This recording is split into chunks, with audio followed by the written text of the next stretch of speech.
तो last part में हमने देखा था कि मिस्टर हैंडसम जो है सुंजी का फ़ोन लेकर उसी के फेस से अनलॉक कर लेता है और फिर अपना नंबर उसके फ़ोन में डायल करने लग जाता है जैसे कि वो फ़ोन उसका ही खुद का हो, और कहता है कि हाँ मैंने लॉक खोल लिया, और कहता है कि देखो सुंजी, मैंने मेरा नंबर इसमें डाल दिया है, तो तुम मुझे आज मैसेज करके बताना कि आज तुमने क्या खाया, मुझे फ़ोटो भेजना मत भूलना, ठीक है। और यहाँ पे हमारी आंटी जो होती है वो बहुत ज़्यादा परेशान हो रही होती है क्योंकि वो नहीं चाहती कि इनका मतलब हैंडसम का और हमारी सुंजी का कोई चक्कर चले, क्योंकि इनका फ्यूचर कुछ है ही नहीं, सबको पता है। और हमारा मिस्टर हैंडसम कहता है कि तुम्हें फ़ोन उठाना पड़ेगा जब भी मैं तुम्हें फ़ोन करूंगा, और फोटो भेजना मत भूलना आज की तुम क्या खाई हो, और ये लो तुम्हारा फ़ोन वापस। और यहाँ पे मिस्टर हैंडसम अपने सेक्रेटरी के साथ जाने लगता है और सेक्रेटरी जाने से पहले कहता है कि आप लोग अच्छे से खाइएगा। और यहाँ पे मिस आंटी परेशान हो जाती हैं, और दूसरी तरफ हमारी सिंजी को भी समझ नहीं आ रहा होता कि यहाँ पर चल क्या रहा है, पर वो सोचती है कि मुझे तो पता है कि हम दोनों का कुछ नहीं होने वाला, पर फिर भी मेरे को होप है कि हम दोनों का कुछ हो सकता है।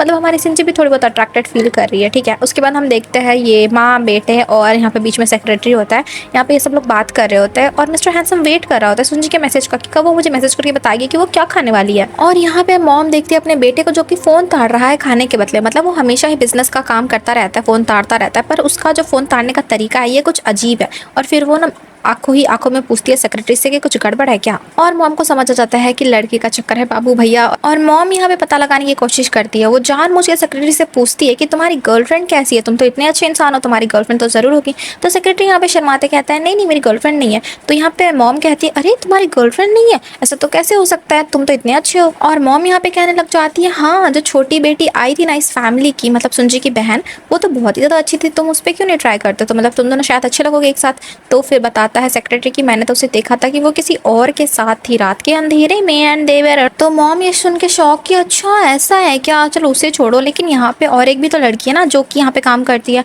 और वो उनकी बड़ी बेटी है, वो भी तो बहुत ज्यादा खूबसूरत है ना। और ये सारी बातें जो है हमारा मिस्टर हैंडसम बहुत ही ध्यान से सुन रहा होता है, ठीक है। और मिस्टर हैंडसम को शायद जलन हो रही होती है, इसलिए वो बीच में टपक पड़ता है और कहता है कि नहीं नहीं ये और सुंजीत दोनों एक साथ बिल्कुल भी अच्छे नहीं लगेंगे। ऐसा बोल के अपनी चॉपस्टिक्स भी नीचे रख देता है और कहता है कि ये दोनों बिल्कुल भी परफेक्ट मैच नहीं है और सेक्रेटरी बिल्कुल भी सूट नहीं करेगा सुंजी को। और यहाँ पे बेचारा सेक्रेटरी सोच रहा होता है क्यों मेरी बेइज्जती किए जा रहे हो तुम लोग। बेचारा सेक्रेटरी माँ बेटे के बीच में दब गया। उसके बाद जो मॉम होती है कहती है हैंडसम से कि ये तुम कितने ज्यादा क्रूअल हो, तुम्हें अपने सेक्रेटरी के बारे में ऐसी बातें नहीं करनी चाहिए। और सेक्रेटरी को तसल्ली देती है कि तुम अच्छे हो, तुम्हें अच्छी लड़की मिल जाएगी, तुम दुखी मत हो, पता नहीं मेरे बेटे का क्या होगा, वो तो हमेशा काम में बिजी रहता है। तभी हमारे मिस्टर हैंडसम को किसी का मैसेज आता है, वो होता है हमारी प्यारी सुंजी का। वो जो खा रही होती है ना वो खा के भेज देती है। और उसके बाद मिस्टर हैंडसम पूछता है कि क्या तुम सोने वाली हो, मैं आ रहा हूँ तुम्हारे पास।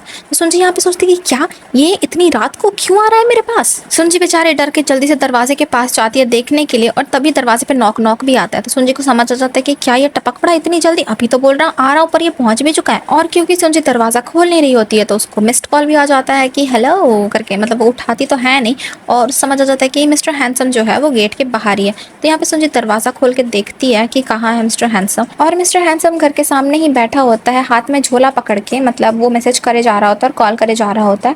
और मिस जो हमारी सुंजी होती है वो देख रही होती है, और फिर मिस्टर हैंडसम उसे कॉल करता है। तो यहाँ पे सुंजी लास्ट में पिक कर लेती है, और फिर मिस्टर हैंडसम कहता है कि कब तक हम ये चूहे बिल्ली का खेल खेलने वाले, तुम दरवाजा खोल तो मैं तुम्हारे लिए कुछ लेकर आया हूँ। और कहता है तुमने सोने के लिए लाइट बंद किया था। तो सुंजी कहती है हाँ मैंने सो रही थी ना इसलिए लाइट बंद किया था। तो मिस्टर हैंडसम कहता है तुम कितनी बड़ी झूठी हो, तुम्हें झूठ बोलना भी ढंग से नहीं आता है।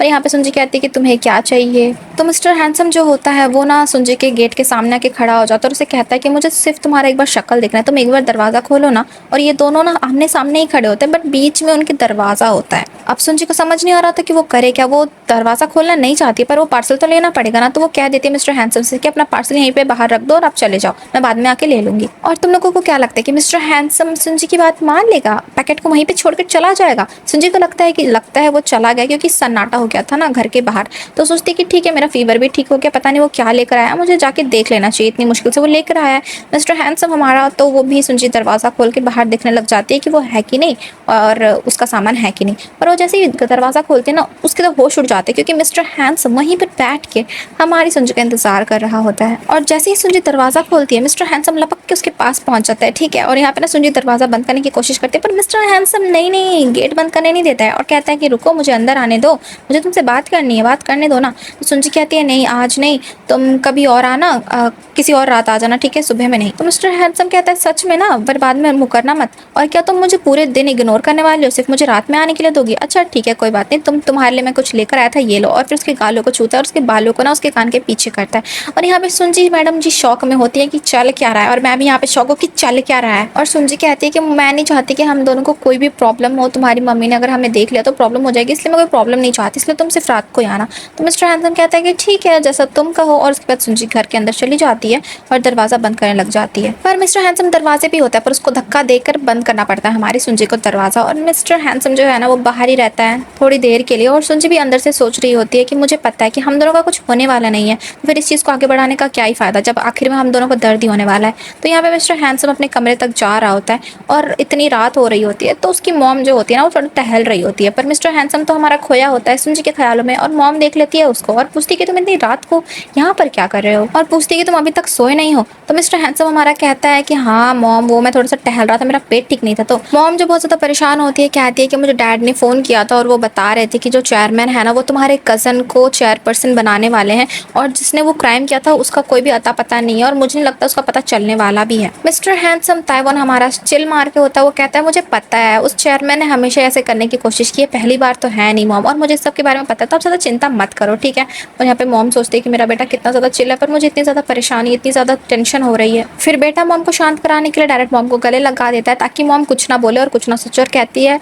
मतलब कहता है ताइवान कि मैं ठीक हूँ, आप ज़्यादा मत सोचो, सब कुछ ठीक हो जाएगा, ये कुछ नई बात नहीं है, तो आप इतना मत सोचो और आप जाके सो जाओ, क्योंकि बहुत ज़्यादा रात हो चुकी है। और मैं भी सोने जा रहा हूँ क्योंकि मैं भी बहुत ज़्यादा थक गया हूँ। तो मॉम भी कहती है कि ठीक है तुम सोने चले जाओ, और मैं भी ज़्यादा नहीं सोचती हूँ और सोने चली जाती हूँ। और दूसरी तरफ हम देखते हैं हमारी सुनजी को, जो हमारा मिस्टर हैंसम लेकर आया था उसे देख रही होती है, और उसके अंदर होता है ये, ठीक है, मतलब राइस केक होता है, बहुत ही ज़्यादा एक्सपेंसिव, मतलब सोच लो हमारी औकात से बाहर वाले, हमारे नहीं मेरी औकात से बाहर वाले राइस केक्स बहुत ज़्यादा महंगे होते हैं। और सुनजी एक्सेप्ट नहीं कर सकती क्योंकि यार कोई भी इतनी महंगी गिफ्ट को एक्सेप्ट नहीं करना चाहेगा ना। सुनजी फिर उस राइस केक को ऐसे ही छोड़ देती है और सोचती है कि मुझे इनका क्या करना है पता नहीं, छोड़ो इसको, अब मैं अपना ड्राइंग करने लग जाती हूँ। क्योंकि सुनजी हमारी एक आर्टिस्ट है, मतलब वो एक एडिटर है, एक राइटर है, तो वो ऑब्वियसली अपना काम कर रही होती है, उसे जो अच्छा लगता है वो पेंटिंग या ड्राइंग कर रही होती है। फिर हमें सुबह के सीन दिखाया जाता है जहाँ पे सुनजी की आंखें खुलती है और तभी मिस्टर हैंसम का उसे कॉल आता है, और मिस्टर हैंसम उसे कह रहा होता है गुड मॉर्निंग, क्या कर रही हो। नहीं ऐसा नहीं कहता, और पूछते कि क्या तुमने ब्रेकफास्ट बनाया है। तो सुनजी कहती है कि नहीं,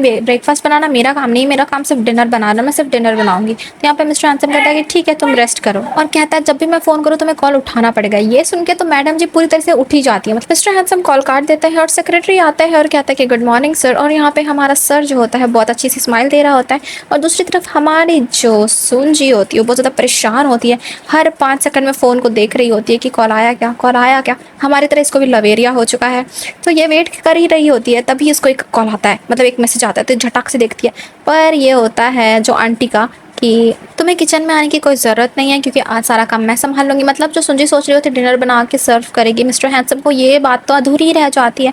और फिर किसी का कॉल आता है, किसका, सुनजी के एक हैंडसम से अमीर दोस्त का, जो कि कार में इसको लेने आया था ना, वो उसे फ़ोन करता है और उसे बताता है कि तुम्हारा जो स्कॉलरशिप है ना वो तुम्हें मिल चुका है, तब तुम अब्रॉड शिफ्ट होने का कब सोच रही हो, और तुमने मुझे इसका जवाब नहीं दिया कि तुम क्या करने वाली हो। तो यहाँ पे सुनजी कहती है अभी तो मैंने डिसाइड नहीं किया है, पर जो ये लड़का होता है नहीं कहता कि तुमने तो कहा था कि तुम जाना चाहती हो, पर अब क्या हो गया, तुमने माइंड चेंज कर लिया क्या। सुनजी सोचती है कि मैं जब कॉलेज में थी तब तो मेरा ये सपना था और अभी भी मेरा ये सपना है, और मुझे याद भी नहीं कि कब मैं इस जगह से लास्ट टाइम बाहर गई थी, बहुत ज़्यादा समय हो चुका है मुझे इस जगह को छोड़े हुए, और मेरी तो आदत सी हो गई, इस जगह का हर कोना मुझे पता है, पर मेरा सपना था अब्रॉड जाने का, मुझे समझ नहीं आ रहा है कि मैं क्या करूँ, और मेरा दिमाग अभी काम भी नहीं कर रहा, और मैं उस इंसान का भी वेट कर रही हूँ। और सुनजी इस लड़के से पूछती है कि तुम क्या चाहते हो कि मैं क्या करूँ, और यहाँ पे जो हमारा ये लड़का होता है शर्मा जाता है और कहता है कि मैं कैसे बोल सकता हूँ कि तुम क्या करो, लेकिन तुम्हें जो पसंद है तुम वही करो, तुम तो जाना चाहती थी तो तुम्हें जाना चाहिए अपने लिए, और तुम सियोल आ जाओ उसके बाद डिसाइड करना। तो यहाँ पे ना सोचती है सुनजी कि हाँ सियोल चले जाते हो तो मेरा दिमाग भी थोड़ा क्लियर होगा। दूसरी तरफ मिस्टर हैंडसम काम के बर्डन के नीचे दब चुका होता है, उसकी फाइलें जमा होती है, और सेक्रेटरी बताता है कि और फाइलें आने वाली है। ये सुनकर तो मिस्टर हैंडसम पागल ही हो जाता है। उसके बाद हम नेक्स्ट दिन का सुबह का देखते हैं सीन, जहाँ पे सुनजी सोच रही होती है कि मिस्टर हैंडसम ने तो कहा था कि मुझे कॉल करेगा, पर उसने ना ही कॉल किया और ना ही वो कल रात आया। अगर वो कॉल ही नहीं करने वाला था तो उसने ऐसा बोला क्यों। उसके बाद सुनजी देखती है उसके फियांसे यानी कि उस भड़वे को, और उसके साथ होती है वही सुनजी की बहन, और ये दोनों बक बक किए जा रहे होते हैं, और सुनजी इन दोनों को देख के ना मुंह फेर के वहाँ से जा रही होती है। पर यहाँ पे जो भड़वा होता है उसको देख लेता है और उसको रोकने की कोशिश करता है। ठीक, सुनजी जो जा रही होती है रुक जाती है, क्योंकि ये भड़वा आकर कहने लग जाता है सुनजी से कि मैं तुम्हारा ब्रदर इन लॉ हूँ और हम जल्दी ही फैमिली बनने वाले, तो तुम एटलीस्ट मुझे हेलो तो कह ही सकते हो, और हम दोनों एक्स क्लासमेट है तो तुम्हें इग्नोर करने की कोई ज़रूरत नहीं है। यहाँ पे सुनजी भी हेलो कह देती है, और फिर ये भड़वा कहने लग जाता है कि तुम्हें क्या लगता है कि तुम्हारा और उसका क्या होने वाला है। तो सुनजी कहते कि कि किसका? तो फिर ये जो लड़का होता है वो कहने लग जाता है कि तुम्हारा और वही मिस्टर हैंडसम का, मतलब मिस्टर ताइवान का। कहता है कि तुम इतने ज़्यादा होप मत रखो, तुम्हारी उम्मीद पे ना पानी फिर जाएगा, क्योंकि तुम जिस इंसान के बारे में सोच रही हो ना, उतने अमीर लड़के कभी भी किसी तुम्हारी जैसी लड़की को डेट नहीं करेंगे, और वो लोग हमेशा ऐसी लड़की को डेट करते हैं जिसके साथ वो शादी नहीं करते हैं। तो तुम्हारा भी कुछ नहीं होने वाला और बाद में तुम्हें ही बुरा लगेगा। और सुनजी को पता होता है कि उसका फ्यूचर क्या है ताइवान के साथ, और वो कह देती है उस भड़वे को कि तुम्हें क्या लगता है कि तुम क्या कह रहे हो, मतलब जो चीज़ है भी नहीं वो चीज़ तुम इमेजिन कर रहे हो, ठीक है, तुम अपनी आंखें ठीक करा लो और मेरे से मुंह मत लगे। सुनजी हमारे यहाँ से जाने लग जाती है, सोच ही रही होती है ताइवान के बारे में और सोचती है कि वो तो एक नंबर का विलन है। फिर सुनजी आंटी को राइस केक्स दे देती है। फिर सुनजी को हम देखते हैं जो कि अपना काम कर रही होती है, और सुनजी सोच रही होती है आज पूरा दिन मैं डिस्ट्रैक्टेड थी, मेरा ध्यान कहीं नहीं लग रहा है, तो मैं अपना काम कर लेती हूँ, मतलब अपनी राइटिंग और ड्राइंग कर लेती हूँ, कम से कम उसमें तो मेरा फोकस हो जाएगा, थोड़ा सा डिस्ट्रैक्टेड हो जाऊंगी। और ये बोल बोल के पी पी कर ना ड्राइंग कर रही होती है, और इतना पी लेती है सुनजी कि वो टल्ली हो जाती है पूरी तरीके से, और फिर नीचे गिर जाती है और सोच रही होती है कि क्यों क्यों मैं उस इंसान के बारे में सोच रही होती है। और उसके तभी उसके सामने ना ताइवान बैठा होता है, तो सुनजी को लगता है कि शायद वो नशे में है और वो इमेजिन कर रही है चीज़ों को। लेकिन मिस्टर हैंडसम यहाँ पे सच में होता है और वो कहता है कि लगता है कि तुमने बहुत ज़्यादा पी ली है और तुम लगता है अपना काम कर रही थी। तो यहाँ पे सुनजी सोच रही होती है लगता है कि ये सच में, और लगता है कि मैं बहुत ही ज़्यादा नशे में हूँ, अब मैं क्या करूँ, मुझे तो कुछ समझ ही नहीं आ रहा। और सोच रही होती है कि नहीं, अगर ताइवान ने ये ड्राइंग देख ली तो बिल्कुल भी अच्छा नहीं होगा। वो ना जैसे उस ड्राइंग को पकड़ने वाली होती है कि तभी ताइवान अपना हाथ रख देता है सुनजी के सर के बगल में और उसको मतलब दोनों हाथों के बीच में ना फंसा देता है और कह रहा होता है कि तुमने खाना खा लिया क्या? तो सुनजी कहती है हाँ मैंने खा लिया। तो मिस्टर हैंडसम कहता है कि मैंने तो तुम्हें कहा था कि तुम जब भी खाना खाओगे तो तुम फोटो भेजना मुझे, पर तुमने फोटो क्यों नहीं भेजी? और मिस्टर हैंडसम कह रहा था कि मैं तुम्हारे फोटो का कितना ज़्यादा वेट कर रहा था, तुमने मुझे बहुत ज़्यादा वेट कराया और मैं कल नहीं आ पाई क्योंकि मैं बिजी था। तो सुनजी कहती है कि मैंने तुमसे पूछा क्या कि तुम बिजी थे या नहीं, और मैं तुम्हारा वेट नहीं कर रही थी, ठीक है। ऐसा वो बोलती है कि वो किस कर लेता है हमारा मिस्टर हैंडसम, और किस बैक भी करती है सुनजी। उसके बाद जब इनका किस खत्म होता है तो मिस्टर हैंडसम कहता है कि हम रूम के अंदर चले गए। तो सुनजी कहती है नहीं अभी नहीं, अभी सुबह या रात नहीं हुई है। तो मिस्टर हैंडसम कहता है तो क्या हो गया? सुनजी कहती है कि नहीं, यहाँ पर कोई भी आ सकता है ना, कोई कोई एम्प्लॉय भी आ सकता है। तो मिस्टर हैंडसम पूछता है कि क्या इतनी रात को भी कोई यहाँ पे आएगा? सुनजी कहती है कि हाँ शायद आ सकता है, मुझे नहीं पता, अभी नहीं, बाद में, ठीक है। और यहाँ पे मिस्टर हैंडसम देखता है कि उसके हाथ में ड्राइंग है। तो मिस्टर हैंडसम को डाउट होता है कि इसके हाथ में ड्राइंग क्या है, तो वो ना उस ड्राइंग बुक को उठा लेता है, मतलब छीन लेता है। और फिर सुनजी यहाँ पे शौक हो जाती है कि नहीं नहीं नहीं नहीं नहीं नहीं नहीं, तुम ये सब नहीं देख सकते। पर मिस्टर हैंडसम कहाँ ही उसकी सुनने वाला था। वो मिस्टर हैंडसम खोल लेता है बुक को और फिर ड्राइंग को देखने लग जाता है, और सुनजी यहाँ पे लाल हो रही होती है टमाटर जैसा, और मिस्टर हैंडसम देख लेता है जिसमें होती है ड्राइंग किसकी, उसकी खुद की, मतलब बहुत ही ज़्यादा फाड़ू ड्राइंग होती है, ठीक है। और मैं क्या ही बोलूँ, मैं तो फिदा हो गई इस ड्राइंग पे। और सुनजी को यहाँ पे बहुत ज़्यादा शर्म आ रहा होता है, मतलब एम्बेरस महसूस हो रहा होता है कि नहीं यार। मिस्टर हैंडसम की घड़ी ड्रॉ की होती है सुनजी ने, इसलिए गिफ्ट के तौर पर ना दे देता है मिस्टर हैंडसम अपनी घड़ी। सुनजी के तो हाथ में इतनी बड़ी हो रही थी ना, मैं क्या ही बोलूँ, ठीक है। यहाँ पे मिस्टर हैंडसम में सोच रहा था कि इसके हाथ कितने ज़्यादा छोटे हैं और मेरी घड़ी कितनी ज़्यादा बड़ी है। तो तुम लोग यहाँ पे समझ रहे हो, थोड़ा डबल मीनिंग बातें इन दोनों में चल रही होती है। एंड मिस्टर हैंडसम कहता है इस ड्राइंग के बदले मैं तुम्हें ये घड़ी दे रहा हूँ, तुम ये घड़ी रख सकती हो और मुझे ये ड्राइंग चाहिए। उसके बाद इन दोनों के बीच रात को कुछ नहीं होता है क्योंकि ज़्यादा रात हुई नहीं थी। तो मिस्टर हैंडसम अपने कमरे में चला जाता है और वो अपने कामों को देख रहा था, उसका पर ध्यान नहीं होता अपने काम पे, उसका ध्यान होता है उसी ड्राइंग पे। सेक्रेटरी बॉस को इस हालत में देख रहा होता है और सोच रहा होता है कि बॉस को आज क्या हो गया और बॉस इसी ड्राइंग को क्यों देखे जा रहे होते हैं। जो मिस्टर हैंडसम होता है वो अपनी तस्वीर को ही घूरे जा रहा होता है और पूछता है अपने सेक्रेटरी से कि क्या मैं तुम्हें डिस्ट्रैक्टेड दिख रहा हूँ। तो सेक्रेटरी ये सुन के शौक हो जाता है और कहता है नहीं नहीं, मैंने ऐसा कब कहा, आप तो नहीं नहीं, आप फाइन लग रहे हो। फिर सेक्रेटरी बात घुमा देता है और कहता है कि हमें ना सियोल जाना पड़ेगा क्योंकि बाकी का काम हमें सियोल में ही करना पड़ेगा, यहाँ पे करना मुश्किल है। तो यहाँ पे मिस्टर हैंडसम का तो जाने का मन नहीं होता है, तो वो सोच रहा होता है कि वो क्या करे। पर सेक्रेटरी बताता है कि बहुत ज़्यादा इंपॉर्टेंट है, हमें सियोल में जाके वो मीटिंग को कंडक्ट करना पड़ेगा और वहाँ पे आपका होना बहुत ज़्यादा ज़रूरी है। तो यहाँ पे मिस्टर हैंडसम भी कहता है कि ठीक है चलो चलते हैं, हम कब चलेंगे। तो सेक्रेटरी बताता है कि कल बेसबॉल टीम का जो है ना ओपनिंग है तो हमें वहाँ पे जाना है। तो बॉस भी कहता है कि ओके। उसके बाद हम देखते हैं नेक्स्ट सुबह का सीन जहाँ पे सुनजी जो होती है वो सिलाई कर रही होती है और आंटी जो होती है वो तारीफ कर रही होती है, सुनजी को कह रही होती है कि तुमने जो राइस केक्स दिए थे ना तो बहुत ही ज़्यादा टेस्टी थे, डिलीशियस थे और बहुत ज़्यादा महंगे थे। तुम्हें वो कहाँ से मिले, तुम्हारे उसी कॉलेज फ्रेंड ने दिया है क्या तुम्हें? सुनजी वहाँ पे कहती है हाँ उसी ने दिया। मतलब यहाँ पे सुनजी सच तो नहीं कह सकती कि मिस्टर हैंडसम ने दिया। वो कहती है हाँ मैंने एक खा लिया था, बहुत ज़्यादा अच्छा लगा था, मैंने सोचा आप सबको भी दे दूँ। और अंकल कहते हैं कि वो तो सबसे बेस्ट राइस केक था आज तक मैंने जो खाया था। सुनजी बेचारी परेशान क्योंकि ये लोग उससे कह रहे थे कि क्या वो तुम्हारा बॉयफ्रेंड है, वो ज़रूर तुम्हें पसंद करता होगा, इसलिए तो तुम्हें उसने इतने महंगे वाले राइस केक्स दिए। तो यहाँ पे सुनजी परेशान हो जाती है, अरे मैं इनको कैसे समझाऊं कि वो उसने नहीं दिए बल्कि मिस्टर हैंडसम ने दिए। और आंटी जो होती है ना उसे समझ आ जाता है कि कुछ कुछ ना कुछ तो गड़बड़ है। तभी सुंजी ने ऐसा मुंह फुला के रखा है, मतलब मुंह सुखा के रखा है। फिर आंटी जो होती है इनडायरेक्टली ना सुंजी को समझा देती है कि तुम ना उस इंसान से दूर रहो क्योंकि तुम्हारे लिए अच्छा नहीं है, क्योंकि तुम दोनों का कोई फ्यूचर नहीं है। मतलब इनडायरेक्टली कह रही होती है आंटी। और तभी सुंजी को मैसेज आता है, तो वो देखती है कि मैसेज किसका है। वो होता है हमारे मिस्टर हैंडसम का, जो कि कह रहा होता है कि चलो आज रात को मिलते हैं, मैं तुम्हारे घर पे आऊँगा।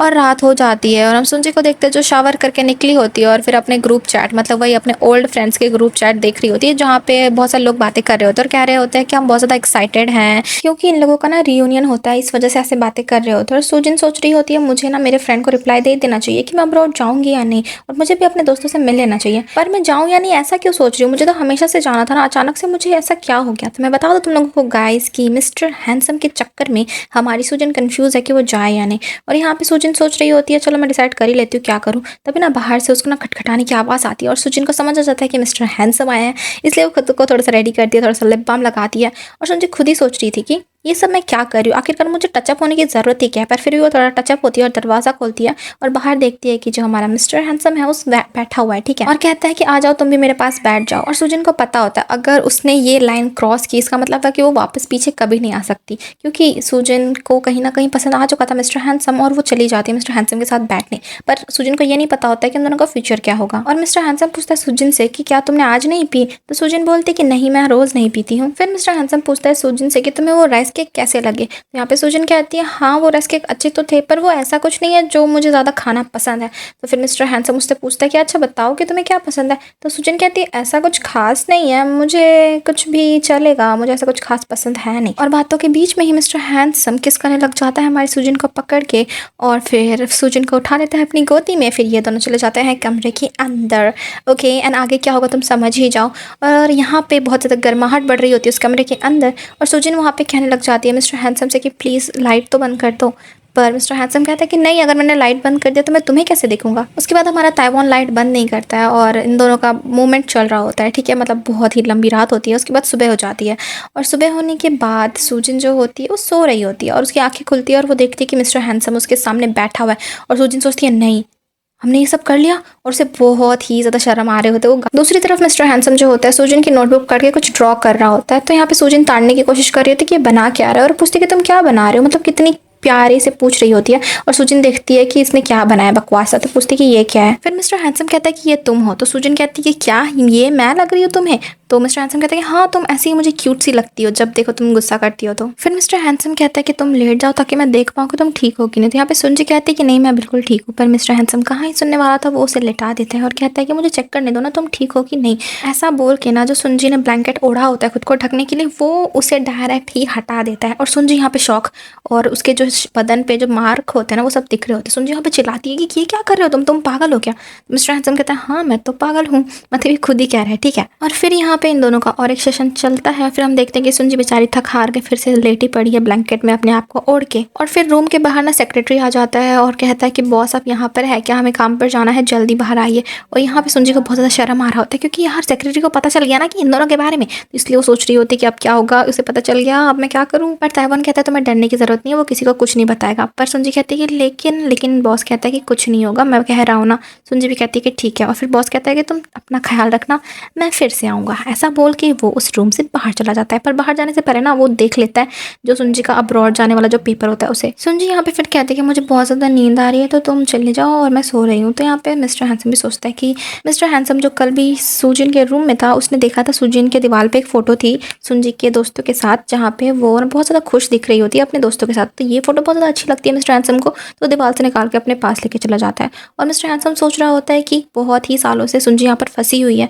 तो क्या वो इस जगह से भागने की कोशिश करी है। ये सोच कर वो बाहर आ जाता है अपने सेक्रेटरी के पास और सेक्रेटरी भी काम बताने लग जाता है कि ये वो काम है करके। और मिस्टर हैंडसम उसी तस्वीर को देख रहा होता है जो उसके हाथ में होती है, मतलब कल वाले, जिसमें सुंजी स्माइल कर रही होती है। फिर हम देखते हैं सुंजी को जो कि होती है किचन में और उसके अंकल कह रहे होते हैं कि तुमने इतना टाइम क्यों लगा दिया। तो सुंजी कहती है अरे नहीं कुछ नहीं, थोड़ा सा टाइम लग गया, मैं कुछ कर रही थी। फिर अंकल उसे कहते हैं कि तुम्हें पता है कि तुम्हारी जो पापा है ना, मतलब जो स्टेप डैड है, वो उसने गैम्बलिंग में सारे पैसे हरा दिए और अपनी बेटी के शादी के सारे पैसे उसने गंवा दिए और ऊपर से कर्जा भी उनके सर पे। तो सुंजी ये सुनकर तो बहुत ज़्यादा शॉक हो जाती है और अंकल बोल रहे होते कि वो बुढ़ी जो है ना बहुत ज़्यादा गुस्सा कर रही थी तुम्हारे स्टेप डैड पे, और अंकल कह रहे थे अभी उस ताइवान को तो खाना सर्व करने जाना है, वो बहुत ज़्यादा वेट कराता है, हमें से कोई उसके सामने जाके वेट नहीं करना चाहता, हम क्या करें। और सुनजी यहाँ पे परेशान हो रही होती, सोच रही होती कि अगर दादी माँ को पता चला मेरे और डायरेक्टर के बारे में यानी कि ताइवान के बारे में तो पता नहीं क्या होगा। और यहाँ पे लोग परेशान होते कि ताइवान के पास खाना लेकर कौन जाएगा, क्योंकि अंकल को जाना था डेट पर अपनी गर्लफ्रेंड के साथ, और क्योंकि ताइवान बहुत ज़्यादा वेट कराता है इसलिए अंकल नहीं जाना चाहते थे क्योंकि उसे अपनी डेट मिस नहीं करनी थी। तो ये आंटी जो होती है ना, ये आंटी कहती है सुनजी को कि तुम प्लीज़ लेकर चले जाओ ना, और यहाँ पे अंकल भी रिक्वेस्ट कर रहे होते कि प्लीज़ आज तुम लेकर चली जाओ। और यहाँ पे सुनजी उसको फेस नहीं करना चाहती थी कल रात की वजह से, पर उसे फेस करना ही पड़ता है।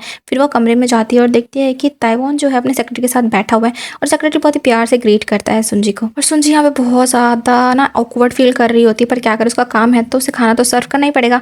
फिर वो रूम के अंदर जाती है और खाना ना ऐसे लगाने लग जाती है, पर सोच रही होती है कि क्या करूँ यार, मुझे इसे देखना नहीं है पर मेरी मजबूरी है, मुझे तो करना ही पड़ेगा।